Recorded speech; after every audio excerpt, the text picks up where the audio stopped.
Či to si premalo? Tak je 8:56. Pani Sudechová, stoj tu. Dobre, ešte poďte ďalej. Problém je ten, že matke som oznámil v piatok, že dieťa aj vrátim v... Čo tu lozíš po dome mojom? Počkaj, tu čakaj.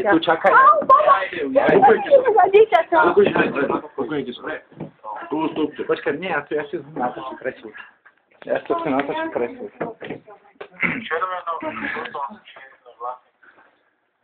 Tak toto je matka Roka.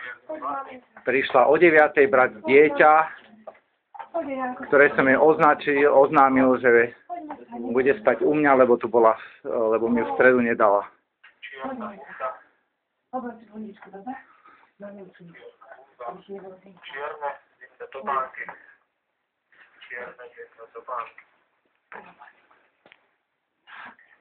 Menovaný ušiel z detského domova Studienka.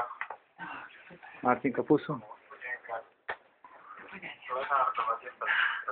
A bosu ju bere z postele rovno.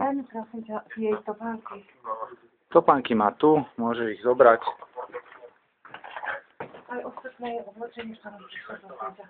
Daj mi pyžanko je moje. Tak si poď prezlieť. Tak oblečenie ti zajtra vrátim. Ahoj, žabenka. Vidíme sa zajtra, ťa prídem ráno do školky pozrieť.